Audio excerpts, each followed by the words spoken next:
හරි ආයිබෝවන් දරුවනේ එතකොට දැන් අපි බලන්නේ අපි සැපයුම් නීතිය ඉදිරිපත් කරන විකල්ප ක්‍රම තමයි මේකෙදි කතා කරන්නේ. ඒ කියන්නේ සැපයුම් නීතිය කියලා කියේ මොකද්ද? සලකා බල භාණ්ඩයේ මිල වැඩි වෙද්දී සලකා බල භාණ්ඩයේ සැපයුම් ප්‍රමාණය වැඩි වෙනවා. සලකා බල භාණ්ඩයේ මිල අඩු වෙනකොට සලකා බල භාණ්ඩයේ සැපයුම් ප්‍රමාණය අඩු වෙනවා. එහෙනම් සම්බන්ධතාවය අපි දන්නවා අනුලෝම නැත්තම් ධන සම්බන්ධතාවයක් තමයි සැපයුම් නීතියේ තියෙන්නේ. ඒ ධන සම්බන්ධතාවය මේ ස්වායක්ත විචල්‍ය සහ පරායක්ත විචල්‍ය අතර තියෙන ධන සම්බන්ධතාවය අපිට සැපයුම් ලේඛනයක් විදිහට ඉදිරිපත් කරන්න පුළුවන්. ඒක තමයි පළවෙනි විකල්ප ක්‍රමය.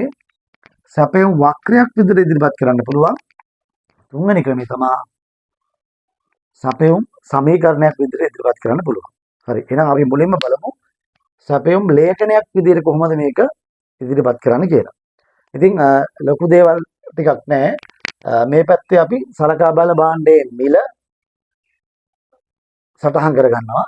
ඊට අදාළ සලකා බලන භාණ්ඩයේ සැපයුම් ප්‍රමාණය දාගන්නවා. මේක ගොඩක් වෙලාවට ගානක නම් අපිට දෙනවා. එතකොට අපි බලමු මිල රුපියල් 300ක් වෙද සැපයුම් ප්‍රමාණය 0යි. 400 දී 100යි, 500 දී 200යි, 600 දී 300යි, 700 දී 400යි, 800 දී 500යි. එහෙනම් මෙන්න මේකට තමයි අපි කියන්නේ සැපයුම් ලේඛනය කියලා කියන්නේ. පැහැදිලිද? එතකොට මේ හදපු සැපයුම් ලේඛනය බලාගෙන අපිට සැපයුම් වක්‍රයක් නිර්මාණය කරන්න පුළුවන්. ඒක ලොකු අමාරුවක් නෑ. සාමාන්‍ය ගණිතයෙන් අපිට ප්‍රස්ථාර අඳින ක්‍රමයට මේකේ දත්ත අරගෙන සැපයුම් වක්‍රය නිර්මාණය කරන්න පුළුවන්. අපි බලමු කොහොමද සැපයුම් වක්‍රය නිර්මාණය කරන්න කියලා.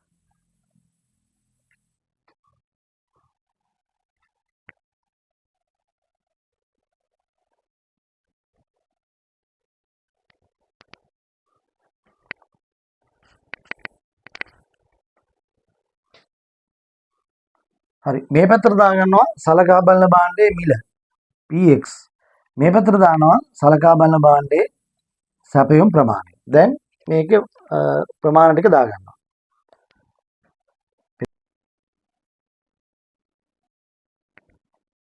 300යි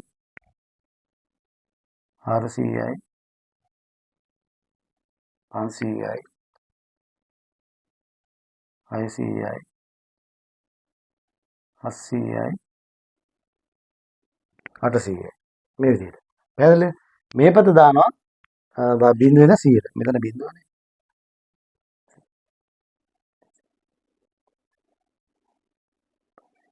100යි 200යි 300යි 400යි 500යි සැපයුම් පැත්ත සටහන් කරගන්න. දැන් මේකේ තියෙන ටික ප්‍රස්ථාරයට ගන්නවා.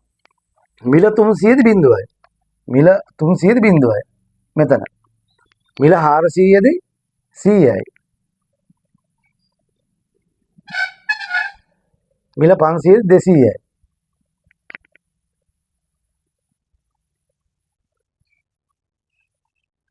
හයසියද 300යි.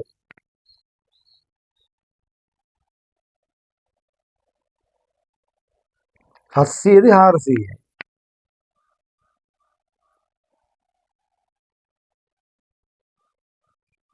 800ද 500යි.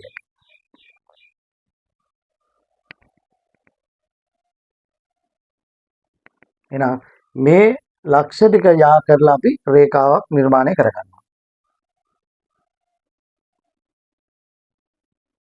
එහෙනම් මෙන්න මේ වක්‍රයට අපි කියනවා සැපයුම් වක්‍රය කියලා කියනවා. පැහැදිලිද? හරිම සරල කතාවක්. සැපයුම් ලේඛනයේ බොහෝ වෙලාවට අපිට දීලා තියෙනවා. ඒතර සැපයුම් ලේඛනයේ දත්ත ටික මේ විදිහට ප්‍රස්ථාරයට වාර්තා කරගෙන රෙකෝඩ් කරගෙන නිර්මාණය කරනවා රේඛාවක්. ඒකට අපි සැපයුම් වක්‍රය කියලා කියනවා. පැහැදිලිනේ? හරි.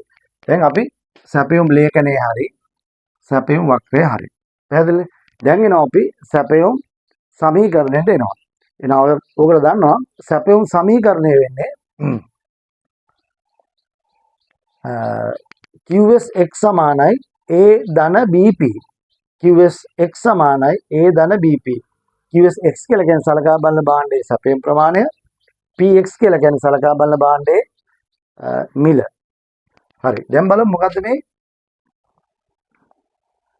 QSX කියලා කියන්නේ සලකා බලන භාණ්ඩයේ සැපයුම් ප්‍රමාණය. හරි.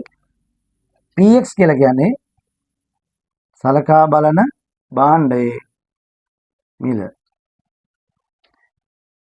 A කියලා කියන්නේ මිල බිඳුවේදී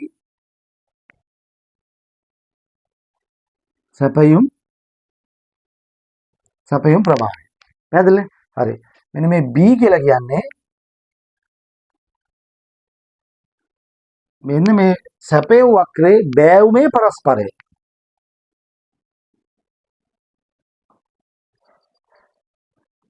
බෑවුමේ පරස්පරය. ඒ B හොයන්නේ B සමානයි ඩෙල්ටා QS x බෙදීම ඩෙල්ටා P x. පැහැදිලිද? හරි. එතකොට අපි බලමු ඊළඟට මෙන්න මේ දත්ත භාවිතා කරලා මේ තියෙන පොදු සැපයුම් සමීකරණය මෙන්න මේ වක්‍රයට අදාළ සැපයුම් සමීකරණය කොහොමද නිර්මාණය කරගන්නේ කියලා. හරි. මෙතනම අපි හදමු මේ ටික ඔයාලා අවශ්‍යතාවය තියෙන නෝට් ඩවුන් කරගන්න. මම මේක මගලා දානවා දැන්.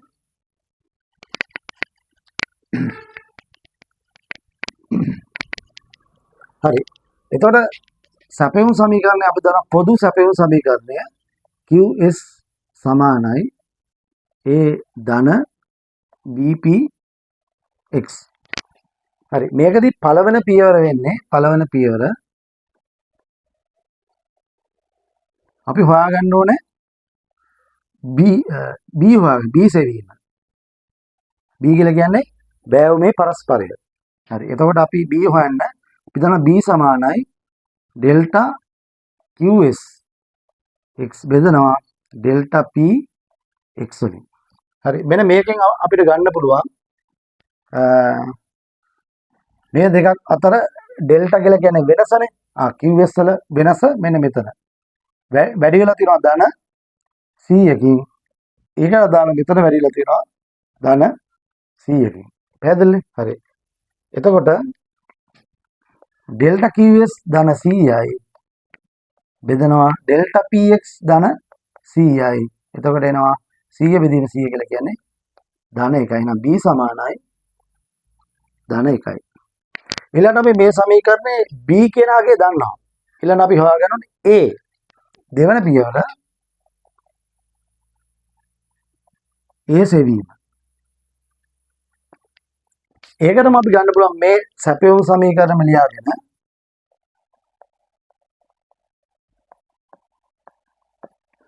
අපි දැන් මේ සමීකරණේ B වෙලාගේ දන්නවා QS P යම් කිසි මිලක් වේද QS කියන එක අපිට ගන්න පුළුවන් මේ සැපයුම් ලේඛනයේ අතන P යම් මිලක් වෙද්දි මෙතන QS වලාගේ මෙන්න මේකෙන් ගන්න පුළුවන්. දැන් අපි එක මිලක් ගමු. අපි හිතමු මේ මිල රුපියල් 500ක් වෙද්දි සැපයුම් ප්‍රමාණය 200 කියන එක අතන අපි ආදේශ කරගන්නවා. QS 200යි. ඒ තමයි හොයන්න ඕනේ. මෙතන 1යි පරක් P කීයද? 200 දී 500 කියන්නේ 200 500යි. එතන අපි 200 සමානයි A ධන 500යි. මේ 500 මේ පැත්තට එනවා 200 ඍණ 500 එතකොට A සමානයි ඍණ 300යි.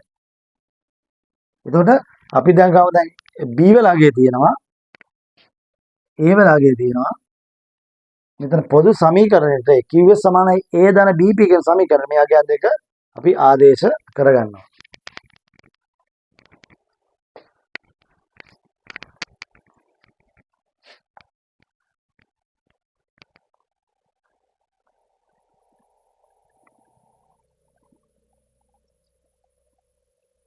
A ඍණ 300යි. ධන 1 අවශ්‍ය නැහැ. ධන P. එහෙනම් මෙන්න මේක තමයි මේ සැපයුම් ලේඛන සැපයුම් වක්‍රයට අදාළ සැපයුම් සමීකරණය වෙන්නේ. පැහැදිලිනේ? හරි.